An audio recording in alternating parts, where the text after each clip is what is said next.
এই গুরুত্বপূর্ণ ভিডিওটা কিন্তু একেবারে সম্পূর্ণতই ভারতীয় দর্শকদের প্রতি উদ্দেশ্য করেই কিন্তু করা হচ্ছে।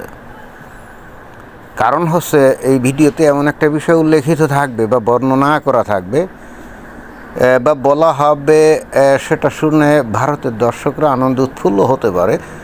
এবং অলরেডি কিন্তু ভারতের যে সরকার, নরেন্দ্র মোদীর সরকার, তারা কিন্তু আনন্দে আহ্লাদিত, অনেকটা ধেই ধেই করে না আসছে এমন একটা খবর আমি দিতে যাচ্ছি, বা তারা অলরেডি জানে, বা যেটা অলরেডি ঘটে চলেছে। সেটা হলো কি? সেটা হলো এই যে ছবিতে ডোনাল্ড ট্রাম্পের পাশে যে একটা মহিলা দাঁড়ানো না, তার নাম হলো ড্যানিয়েল স্মিথ। এই ড্যানিয়েল স্মিথ হলেন ক্যানাডার একটা প্রভিন্স আছে, নাম হলো অ্যালবার্টা। এই অ্যালবার্টার কিন্তু প্রিমিয়ার, যেটা ভারতে বলা হয় যে মুখ্যমন্ত্রী। এবং এই ড্যানিয়েল স্মিথ উনি হলেন কনজারভেটিভ পার্টির একজন নেতা। তো ওই অ্যালবার্টা প্রভিন্সে কিন্তু এই কনজারভেটিভ পার্টি কিন্তু নির্বাচনে জিতে ক্ষমতায় আসছে। বাট কেন্দ্রীয় যে ক্ষমতা, মানে কেন্দ্রীয় সরকারের ক্ষমতা, সেখানে আছে কে? মার্ক কার্নি, যিনি হলেন লিবারাল পার্টির নেতা, যে দলের আগে নেতা ছিল কে? Justin Trudeau.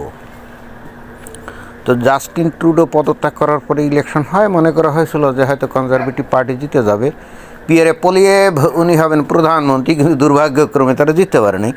এই লিবারাল পার্টি আবার জিতে ক্ষমতা আসছে। এখন এই ক্ষমতা আসার পরে এমন ঘটনা ঘটে চলেছে যাতে কিন্তু ভারতীয় দর্শক শ্রোতা এবং সেই সাথে ভারতের সরকার আনন্দে দেই করে নাচতে পারে। কারণটা কি? কারণটা হচ্ছে ড্যানিয়েল স্মিথ এই যে ডোনাল্ড ট্রাম্পের সাথে দাঁড়িয়ে আছে না, ঘটনা কিন্তু খুবই জটিল। ডোনাল্ড ট্রাম্প কিছুদিন আগে ওই যে বলছিল না যে কানাডাকে, এই তোমরা আমেরিকার সাথে মিলে যাও, তোমাদের আলাদা দেশ থাকার দরকার কি? তো যাই হোক, একেবারে ডিরেক্টলি তো দখল টখল করা যায় না। যদিও ডোনাল্ড ট্রাম্প গ্রিনল্যান্ড দখল করবে বলে না হম্বিতম্বি করে মনে হয় যে একটা নেগোসিয়েশনে গেছে ডেনমার্কের সাথে, একটা অংশ হয়তো ডেনমার্ককে ওই ছেড়ে দিতেই হবে গ্রিনল্যান্ডের। এখন ওই একইভাবে তো কানাডাকে দখল করা যায় না, কারণ গ্রিনল্যান্ড তো একটা জনবিরল জায়গা, আর ডেনমার্ক হলো একটা ছোট্ট দেশ, তাই না? তো ওই ছোট্ট দেশ তো আর গ্রিনল্যান্ডকে অত আয়ত্তে রাখতেও পারে না, জনবিরল জায়গা, অতএব তারা ছাড়কার দিয়েছে হয়তো বা। বাট কানাডা তো সেরকম না। কানাডা তো একটা মোটামুটি ভালো জনগোষ্ঠী আছে এবং সরকার আছে, দল আছে। তো যদিও আমেরিকার অ্যাডজাসেন্ট এই কানাডা, ডোনাল্ড ট্রাম্প বলছিল এই তোমরা আমেরিকাতে জুড়ে যাও, আমরা বড় দেশ হব, বিশাল অর্থনীতি হবে, ইত্যাদি ইত্যাদি। তো এখন কানাডায় যারা নাকি প্রধানমন্ত্রী আছে, তারা তো আর এটা রাজি হয় নাই। কিন্তু মাঝখান দিয়ে ঘটনা ঘটে গেছে, এই যে ড্যানিয়েল স্মিথ, এই অ্যালবার্টা প্রভিন্স, যেটা নাকি আমেরিকার একেবারে অ্যাডজাসেন্ট, অর্থাৎ আমেরিকার সাথে লাগোয়া এই অ্যালবার্টা প্রভিন্স, এই যে এখানে এই ম্যাপে কিন্তু দেখা যাচ্ছে, ওই যে দেখছেন যে আমেরিকার সাথে লাগোয়া অ্যালবার্টা প্রভিন্স, রাইট? তো এখন এই অ্যালবার্টা প্রভিন্স কিন্তু খুবই ধনী একটা প্রভিন্স। এই কানাডার কিন্তু অন্যতম আয়ের উৎস কিন্তু তেল গ্যাস উৎপাদন এবং সেগুলো বিক্রি করা, এবং তারা কিন্তু বিক্রি করে বেসিক্যালি আমেরিকাতে।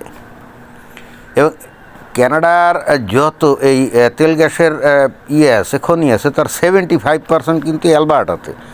এবং অল ওভার যত এখানে প্রভিন্স আছে না, এই যে অন্টারিও অথবা কুয়েবেক অথবা সাসকাচুয়ান অথবা ম্যানিটোবা, ব্রিটিশ কলাম্বিয়া ইত্যাদি, তো এর মধ্যে এই অ্যালবার্টা কিন্তু সবচাইতে ধনী একটা রাজ্য। কেন? কারণ এই কানাডার মেইন যে আয়ের উৎস সেটা কিন্তু তেল গ্যাস বিক্রি, আর যার 75% কিন্তু অ্যালবার্টাতে। এখন ঘটনা তো প্যাঁচ খেয়ে গেছে। সেটা কি? এই ড্যানিয়েল স্মিথ সে ডোনাল্ড ট্রাম্পের সাথে ভিতরে যোগসাজশ করে আমেরিকার সাথে জুড়ে যেতে চায়, অর্থাৎ অ্যালবার্টা ওই কানাডার সাথে থাকতে চায় না, তারা কিন্তু এই আমেরিকার সাথে জুড়ে গিয়ে আমেরিকার অংশ হতে চায়। তো কি ভয়ঙ্কর কাণ্ড, তাই না? এবং ইন্টারেস্টিং ব্যাপার হচ্ছে অ্যালবার্টার দেখেন যে নাকি সেখানের প্রিমিয়ার মানে মুখ্যমন্ত্রী, সে নিজেই চায়, এবং অ্যালবার্টার একটা উল্লেখযোগ্য সংখ্যক লোকজনও কিন্তু একই জিনিস চায়। এই যে এখানে একটা খবরের শিরোনামও কিন্তু এরকম আছে, দেখছেন যে সেটা কি বলছে, যে Trump officials met groups pushing Alberta independence from Canada. প্রথমে নাম দিয়েছে স্বাধীনতা চাই, বুঝছেন না? আর এটা একটা বোগাস, কিসের স্বাধীনতা? প্রথমে বলবে স্বাধীনতা, এবং তারপরে এরা ওই স্বেচ্ছায় আবার ওই গণভোট বাংলাদেশ কিসিমে গণভোট একটা দিয়ে তারপরে কি আমেরিকার সাথে জুড়ে যাবে, এটাই হলো এদের পায়তারা, অন্য কোনো ইয়ে না। এবং এর পেছনে কলকাঠি নাড়ছে কিন্তু ট্রাম্প, লোভানি দিয়েছে, এই ড্যানিয়েলা স্মিথকে লোভানি দিয়েছে যে আমেরিকার সাথে জুড়ে যাও। এবং কারণটা হচ্ছে যেহেতু কানাডার একটা বিশাল পরিমাণ রাজস্ব এই প্রভিন্স থেকেই আসে, এখন ওই জায়গার লোকজন এবং রাজনৈতিক যে নেতা টেতা, বিশেষ করে ড্যানিয়েলা স্মিথ, তাদের বক্তব্য হলো যে আমাদের এখান থেকে বিপুল পরিমাণ রাজস্ব আদায় হয়, আর আমাদের এই অ্যালবার্টা উন্নয়নের পিছনে কেন্দ্রীয় সরকার কোনো পয়সাই খরচ করে না, বা করলেও উল্লেখযোগ্য না। আরও বেশি খরচ করা দরকার ছিল কিন্তু করে না। তো এরকম সাধারণত এটাই তো হয় আর কি, তাই না? যেমন এই যে পাকিস্তানের বালুচিস্তানেও কিন্তু একই ঘটনা। বালুচিস্তানে নাকি বিশাল পরিমাণ কি খনিজ টনিজ আছে, এখন সেখানকার লোকজন বলছে আমাদের দেশের খনিজ সম্পদ উত্তোলন করে এই পাকিস্তান পাঞ্জাব প্রদেশ উন্নত করে, আর আমাদের ভাগ্য সেই যে তিমিরে ছিল সে তিমিরেই রয়ে যায়। এখন এই অ্যালবার্টা প্রভিন্সের রাজনৈতিক নেতা বা লোকজন কিন্তু একই কথা বলছে। তো ঘটনা কি? ঘটনা হচ্ছে এর পিছনে এবার ডোনাল্ড ট্রাম্প এবং একটা দলবল, তারা কিন্তু এবার উস্কানি দিচ্ছে, বলছে হ্যাঁ তোমরা এগুলো করো, আমরা তোমাদেরকে আমাদের দেশের সাথে জুড়ে নেব। মানে বিষয়টা হলো যে ধরেন আমেরিকার পার্ট অ্যান্ড পার্সেল হলে তো অসুবিধা কিছু নেই, সারা পৃথিবীর মধ্যে সবচেয়ে শক্তিশালী এবং ধনী রাষ্ট্র, তাই না? তো তার অংশ হয়ে যাওয়া সেটাও তো খারাপ কিছু না। এখানে স্বাধীন অ্যালবার্টা রাষ্ট্র হতে হবে এমন তো কোনো বিষয় না। আমেরিকার পার্ট অ্যান্ড পার্সেল হলেও তো বিশাল লাভ, তাই না?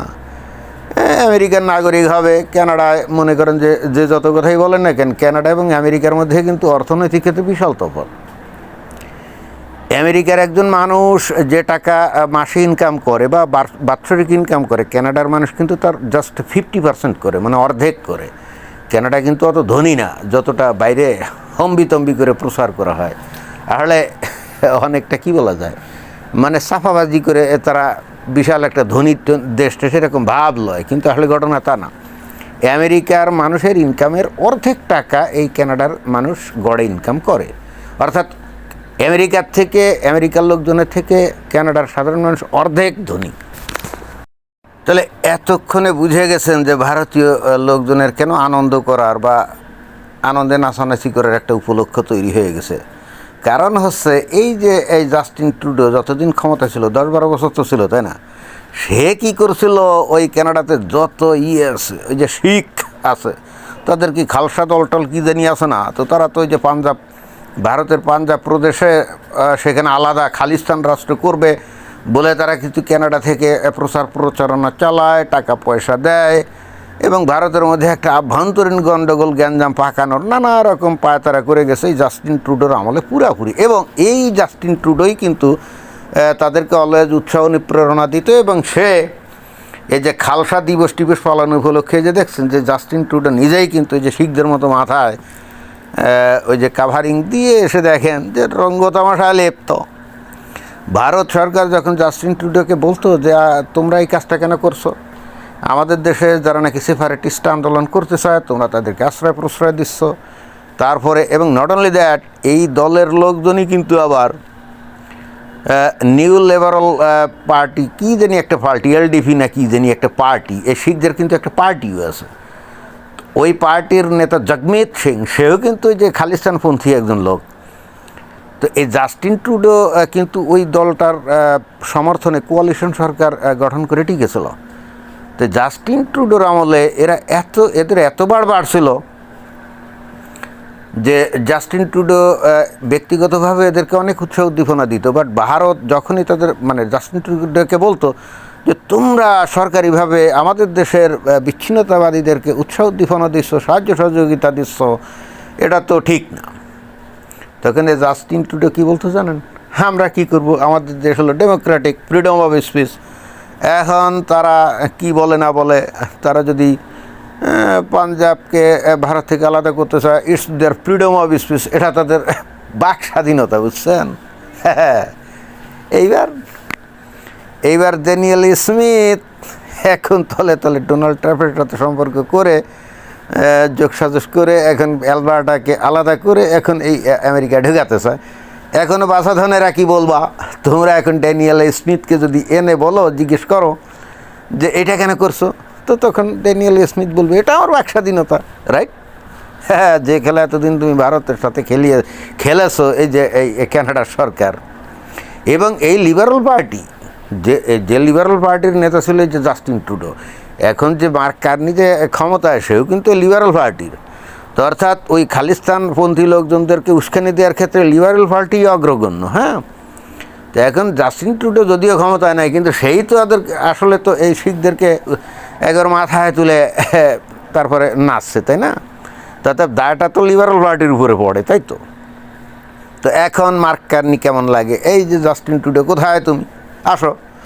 এখন কিন্তু ড্যানিয়েল স্মিথ এখন অ্যালবার্টার লোকজনদের নিয়ে আমেরিকায় যোগদান করবে, আলাদা হয়ে যাবে, বিচ্ছিন্নতাবাদী আন্দোলন শুরু করছে, রাইট? তো এখন তো এটাও তো তাদের বাক স্বাধীনতা, কী বলো? তো যে খেলা তুমি দীর্ঘদিন ধরে তোমরা ভারতের সাথে খেলে ভারতকে উত্ত্যক্ত করছো, ঝামেলা করেছো, তাই না? এবং ভাব নিয়েছো তোমরা বিশাল কিছু, ভাব নিয়েছো তোমরা আমেরিকার মতো বিশাল কিছু।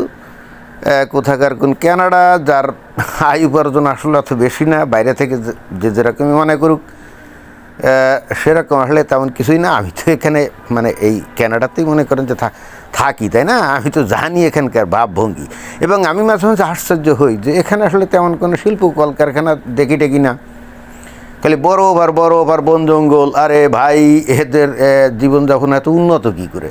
তখন আমি মানে আবিষ্কার করলাম যে এদের অনেক তেল গ্যাস আছে যেগুলো আমেরিকাতে বিক্রি করে, আর অনেক কিছু আছে যেগুলা ওই যেমন কাঠ এগুলো আমেরিকাতে বিক্রি করে। এগুলো করেই আসলে বস্তুত এরা চলে, এরা এত শিল্প উন্নত দেশও না। তো যাই হোক, ঘটনা হচ্ছে এখন যে খেলা এই কানাডার সরকার দীর্ঘদিন ধরে এই ভারতের সাথে খেলে ভারতের মতো একটা বিশাল গণতান্ত্রিক দেশকে উত্ত্যক্ত করছে, এখন নিজেরা নিজেদের ফান্দে পড়ে গেছে। এখন বাবারা কোথায় যাইবে বলো?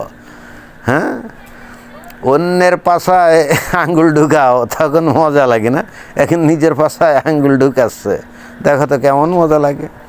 দেখো এখন দেখি জাস্টিন ট্রুডো তো এখন ক্ষমতায় নাই, এখন সে তো চুপচাপ থাকবে, তাই না? কিন্তু এই মার্ক কার্নি তো দায় এড়াতে পারবে না, কারণ সে জাস্টিন ট্রুডোর সময় সে নেতা ছিল না। তো সে কি এই জাস্টিন ট্রুডোকে কখনো থামিয়েছে যে এইগুলা করা যাবে না? না, কখনো মনে হয় বলে নাই। এখানে সবচেয়ে মানে ফাটা বাসে কেন পড়ছে জানেন? এই যে এই কানাডার গভর্নমেন্ট, কারণ এই অ্যালবার্টা প্রদেশ এমন একটা দেশের সাথে জুটতেছে, মানে আমেরিকার সাথে, তাই না? যে আমেরিকায় বর্তমানে প্রেসিডেন্ট হচ্ছে ডোনাল্ড ট্রাম্প, সে যখন যা ইচ্ছে খুশি তাই বলে। তো এখানে মার্ক কার্নি বেশি চাপাবাজি করলে ঘাট ধাক্কা দিয়ে তাকে ক্ষমতা থেকে নামিয়ে দিতে পারে এই ডোনাল্ড ট্রাম্প। হ্যাঁ, প্রয়োজনে হয়তো সামরিক অ্যাগ্রেশনও চালাতে পারে। তো তখন কানাডা সরকার কী করবে বলেন? কারণ ডোনাল্ড ট্রাম্পের মাথায় যখন এই পোকা ঢুকছে, একে প্রকাশ্যেই তো এরা বলে, মানে ডোনাল্ড ট্রাম্প তো প্রকাশ্যেই বলে। আজ পর্যন্ত এই যে দেখছেন, এই যে এই কানাডার সরকার বলছে যেটা আমাদের আভ্যন্তরীণ রাজনীতিতে হস্তক্ষেপ, এইটা ওইটা সেটা। আরে এত সাহস আছে নাকি বলার? এত সাহস আছে নাকি বলার? এত সাহস নাই। বেশি চাপাবাজি করবে মার্ক কার্নি, অর্থাৎ কানাডার প্রধানমন্ত্রী বা সরকার। ডোনাল্ড ট্রাম্প একেবারে তাৎক্ষণিক অ্যাকশান নিতে পারে, হয়তো সেনাবাহিনী পাঠিয়ে দিয়ে অ্যালবার্টা দখলই করে নিল। তো কী করবে এরা? করার কিছু নাই। এবং এখান থেকে ভারতের লোকজন খালি না, বাংলাদেশের লোকজনদেরও অনেক শিক্ষণীয় আছে, কারণ এখন পৃথিবীতে জোরজার মুল্লুকতার সিস্টেম চালু হয়ে গেছে, বোঝা গেছে? অর্থাৎ বাংলাদেশের মানুষ বেশি লাফালাফি যদি করে, ভবিষ্যতে কী হবে বলা যায় না কিছু। তো এটাই ছিল বক্তব্য। ধন্যবাদ।